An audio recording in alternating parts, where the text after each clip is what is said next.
Imagine yourself trapped in the middle of nowhere, asphalt stretching endlessly under your tires, the desert pressing in like a silent predator. Out here, the darkness doesn't just surround you, it swallows you. Welcome to Dark Book Studios.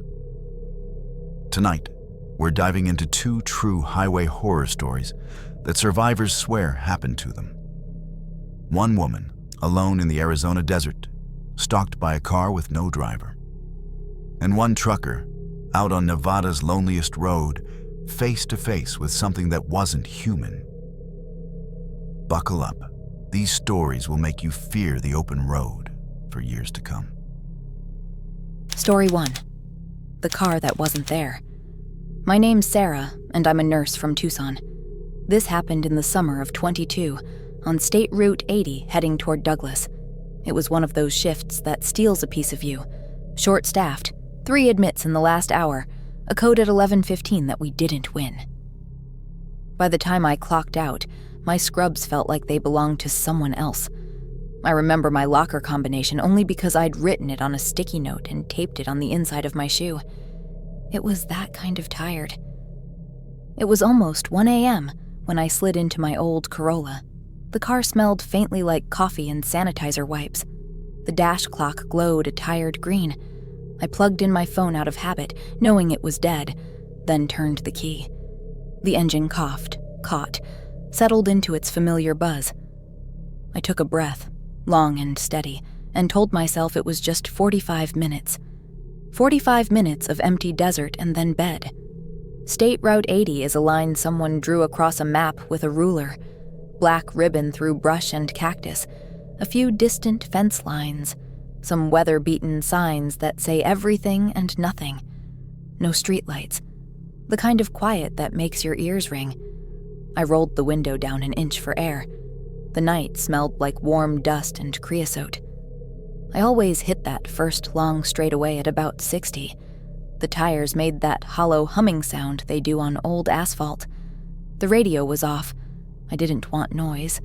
I wanted to drift into that autopilot trance where miles disappear and you wake up in your driveway without remembering the last 10 turns. My eyes had that burn that comes from recycled hospital air and fluorescent lights and holding back tears because you don't cry in front of a family you couldn't save. About 10 minutes in, I saw them. Headlights far back in the mirror, tiny pinpricks at first. No big deal. People blast down this road all the time. The only thing that felt off was how fast they were gaining. I checked my speed, 58, and kept it steady. The lights grew, the way lights do, doubling again, until they weren't just in my mirror but filling it, bleaching everything else to white. I tapped my brakes twice, a little, "Hey, I see you." The lights didn't back off. If anything, they swelled closer until my cabin was bright enough to read by. I felt it then. The animal part of my brain that doesn't care about logic.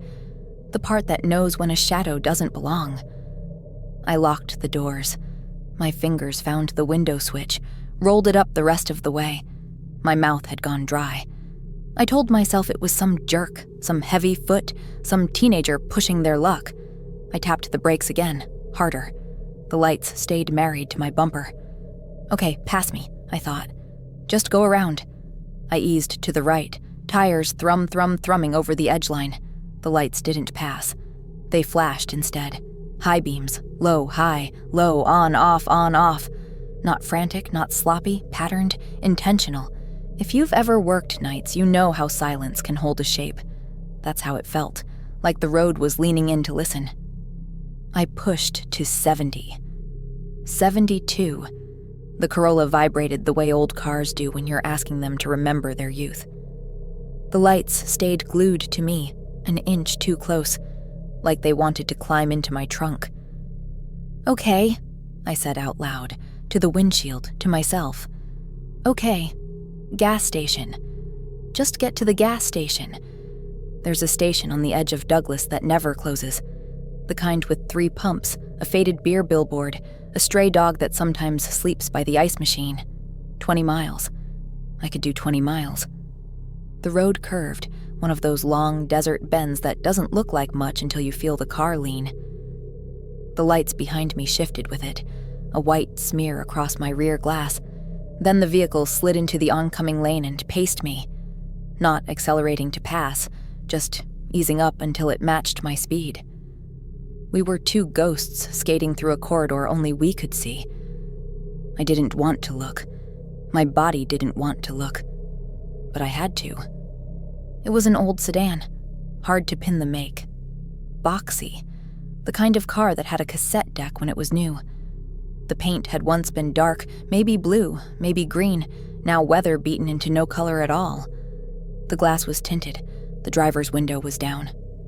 No one was there. It took a second for my mind to catch up. You know how your eyes will invent something for a fraction of a second? I waited for that. Some late recognition of a shadow, a shoulder, a hat brim. There was nothing. The steering wheel turned, the tires held the lane, the engine growled low and mean, and the seat was empty. I gripped the wheel so hard my knuckles ached. I wanted to scream, but something warned me that sound would make it more real. I glanced again, fast, the same, empty. Wind lifting the sun-baked fringe of the torn headliner.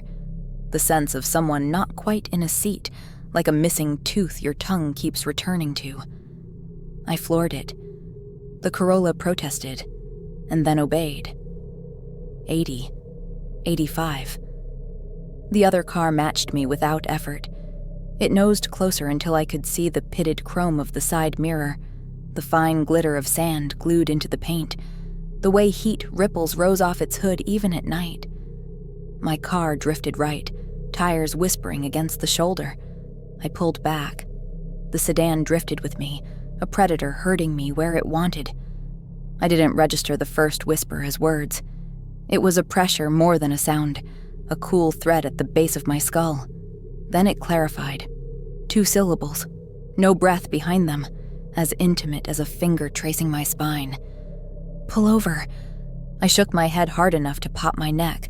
No, I said, and it came out strangled. No. Pull over. The voice was everywhere and nowhere. The dash, the floorboards, the hollow inside my own chest. No, I said again, louder. No, no. The sedan surged. Our mirrors kissed, a tiny metallic tick that somehow sounded like bone. It nudged me left, not enough to wreck us, but enough to prove it could. My eyes stung. Tears, or the burn of desert air forced through vents older than I was. The road straightened. The world snapped narrow. White lines, pavement, and that empty seat. I made a choice I'm not proud of. I drifted right as if I were tiring and then snapped back left, an old trick from a defensive driving course I'd taken 5 years and several lives ago. The sedan bit, overcorrected a hair, and for the first time it looked unsteady. It nosed toward the dirt, fishtailed once, hard, and disappeared into a storm of dust and gravel. I braked, not to stop but to see, eyes flicking between the road ahead and that billowing cloud. I waited for the sound, the crash, the drumbeat of metal on rock. There was nothing. The dust hung for a long moment and then settled as if someone had laid a blanket on the desert. No car, no tracks, no smell of hot coolant or burned oil. Just the waist-high brush shaking like something large had moved through it without touching it. I didn't look long. I don't know how fast I went those last miles. Fast enough that I barely felt the road seams. Fast enough that every shadow became a hazard, and every hazard a promise. By the time the station lights pulled me into their circle, my legs were rubber. I parked so close to the glass doors my bumper nearly kissed them and killed the engine with a hand that wasn't steady. Inside was humming fluorescence, a rack of beef jerky, stale coffee, and a kid who'd aged into a man behind a counter. I'd seen him before. Javier. He took one look at me and slid a bottle of water across the counter without asking. "You okay?" he asked, but the way he asked told me he already knew the answer. I told him anyway. It came out messy, with too many hands and not enough breath. He didn't interrupt. When I got to the empty seat, he nodded once, like he'd been waiting for that part. "They say he crashed out there," he said, voice low, eyes on the window beyond me. "Long time ago. Fuel line split. Fire took the whole car. If you pull over, he follows you off the road. If you don't, he tries to make you." He bent to unlock a battered drawer and pulled out a yellowed clipping in a plastic sleeve. The edges were furred, the ink faded.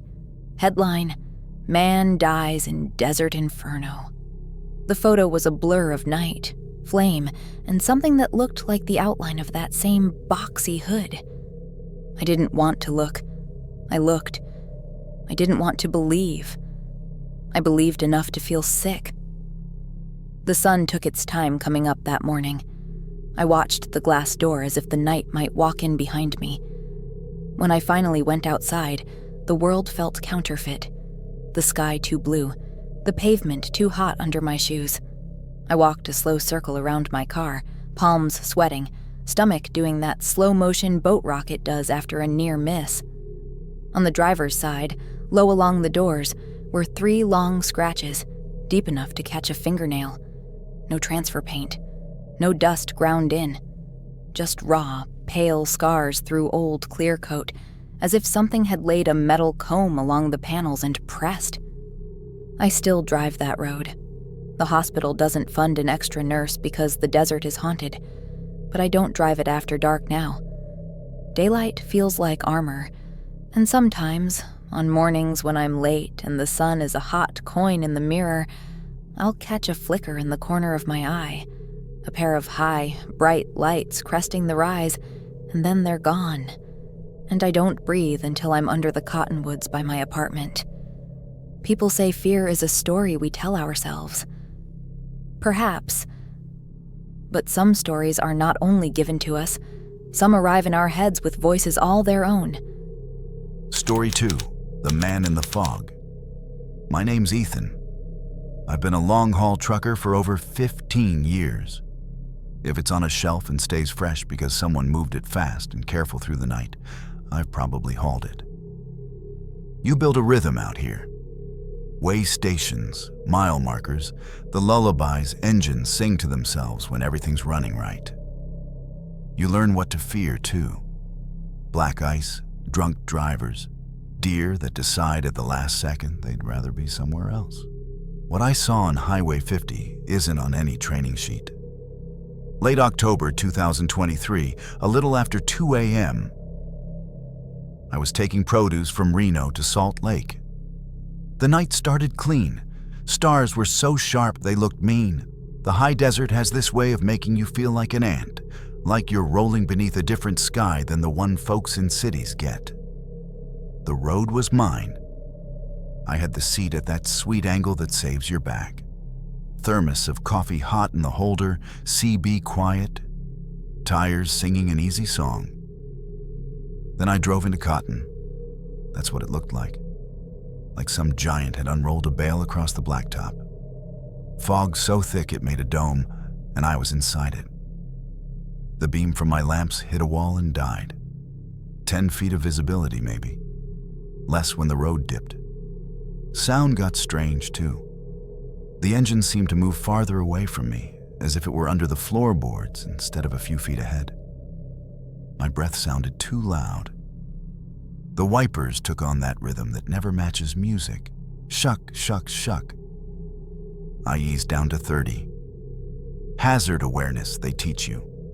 Slow down, don't stop unless you have to. Keep your lane, be predictable. The fog smelled like wet hay and cold iron. It condensed on the mirrors and beaded up, slid away, came back, like the truck was breathing.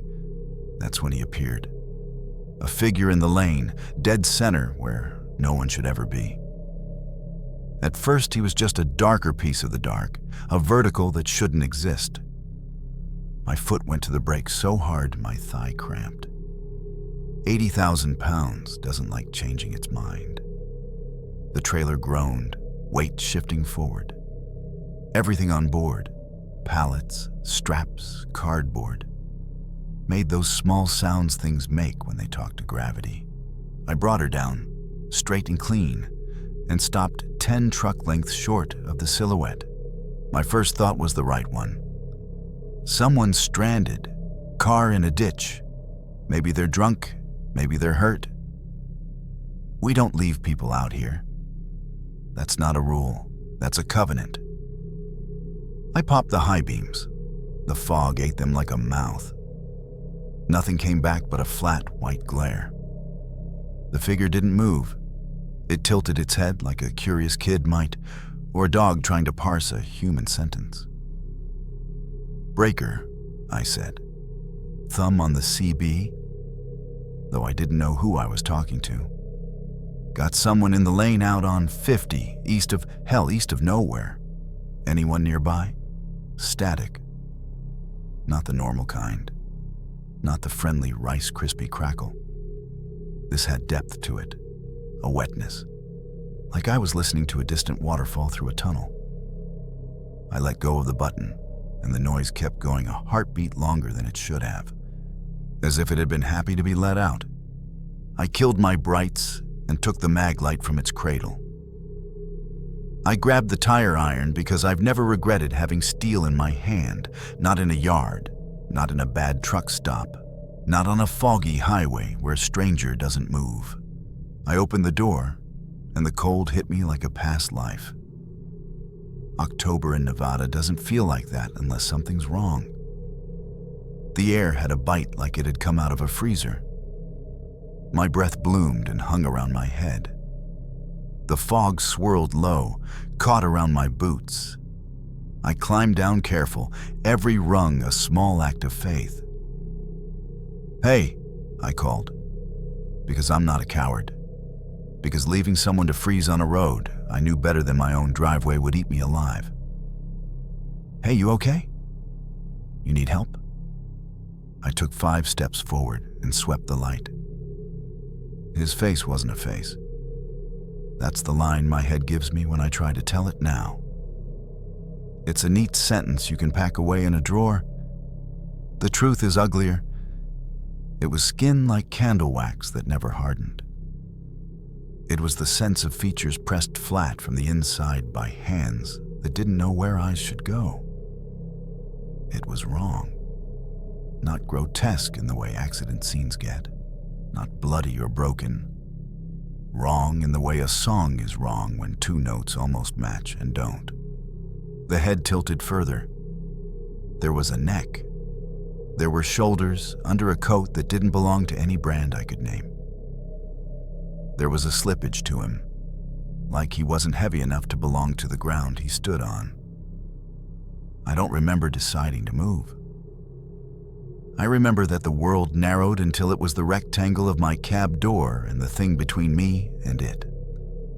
I took a step back and it took 1 forward, except the step was a glide, like a camera trick in a movie, like the distance agreed to be shorter for him than for me.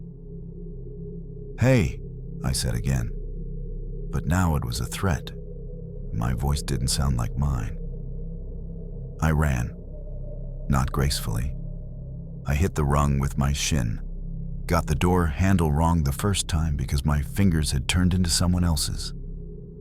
I slammed myself inside, slammed the lock, dropped the tire iron, jammed the key like I'd forgotten how keys work. He stopped 10 feet off the hood. No breath fogged where a mouth should be. No hair moved in wind that wasn't there. He didn't pound the hood. He didn't scream. He just stood as if standing were a message, and I was too stupid to get it. The engine caught and came alive, and the sound of it was the best sound I've ever heard. I put her in gear. My foot shook the pedal. The truck moved like a great beast, deciding to forgive me for my panic. I didn't try to go around him. I went through the place he occupied because I had the sudden, perfect knowledge that I couldn't touch him if I tried. When I checked the mirrors, because you always check the mirrors, there was nothing in them but fog and the soft glow of my own lights. The CB clicked. Not a transmission. A click. Then a voice that made my throat close because it didn't ride the air so much as the bones of my head. Keep driving. 2 words, a push and a promise. I didn't answer. I don't know if you're supposed to answer a thing like that. I didn't stop again for 70 miles. Ely is a little pocket of light when you hit it at the right hour, warm windows in a cold world. I took a space I didn't deserve, a head-in meant for a smaller rig, and left her idling long enough to feel bad about it. Inside, the diner had the same yellow paint it had 10 years ago, the same clatter of plates, the same pie that looks better than it is. Marge was on shift. She's the kind of woman who looks like she's seen every kind of trouble and is willing to hear yours too if you've got the decency to keep it short. "You look green," she said, setting a mug in front of me before I asked. "Coffee?" "Please." My voice sounded like I'd smoked a pack through a straw. I told her, not everything, not the parts that make you doubt your grip on yourself. Enough. The man in the lane, the cold, the face, or lack of one. She didn't crack a joke. She didn't say, "You sure you weren't half asleep?" She topped my mug, leaned a hip against the counter and said, "Tommy saw him in 1919, parked out where he shouldn't have. Came in here like you look now, hands too empty. He quit a week later. Took up restoring tractors with his brother in Elko. Says machine parts don't look back at you." I let that sit. There were 2 other drivers in the booths. One had his cap pulled low and was staring at his plate like it might tell him something. The other, older, with shoulders rounded by time on the road, kept glancing at the door. When I caught his eye, he looked away quick, like I'd said something impolite. "Dash cam?" Marge asked. "Yeah," I said. "Morning." I didn't sleep. I washed my face in the bathroom sink with water that smelled like old pipes and sat in the lot until the sky turned the color of a bruise fading. Then I pulled the card from the camera and scrubbed through. I had the fog, the halo of my beams in it, the dead stop where my brake lights flared and threw red into white. In the place where he had stood, there was a smear, a tear in the image like someone had rubbed the film with their thumb. It stuttered there, static burped, then the feed went clean again. I showed it to a guy named Carl, someone who's been moving freight since a year that starts with 19. He watched in silence and handed the card back like it was warm. "Things that don't belong," he said. "Not to me, not really. They show up where the world is thin." I told my wife, Jenna, a version I could bear to hear out loud. Fog, a hitchhiker who was probably a coat hanging from a fence post, a CB Fritz that rattled me more than it should have. She's smart.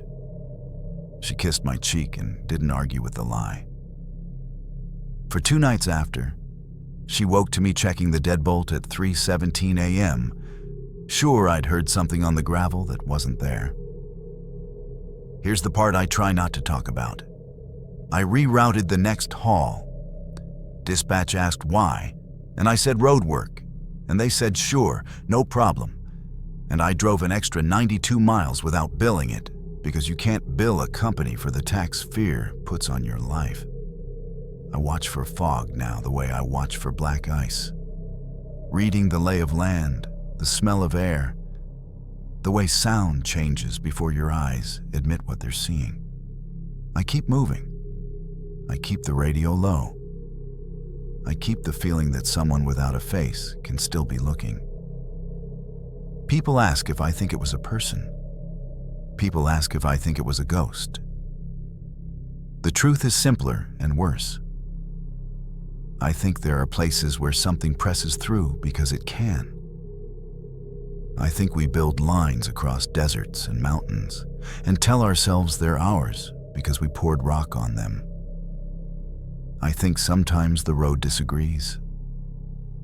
So, if you find yourself out on Highway 50 in the kind of weather that eats the light, don't be a hero. Don't be me. Don't step down from warm steel into cold air unless you can see the problem you came to solve. And if something without eyes tilts its head at you and waits, remember the only advice I got that felt like a command, a warning to keep on driving. In conclusion, so the next time you're driving down a lonely stretch of highway, check your mirrors. Because sometimes headlights don't belong to the living. And sometimes what you see in the fog isn't supposed to exist at all. That's all for tonight's Chilling Tales from Dark Book Studios. Subscribe, share your own stories in the comments. And remember, stay safe, keep your doors locked, and keep driving.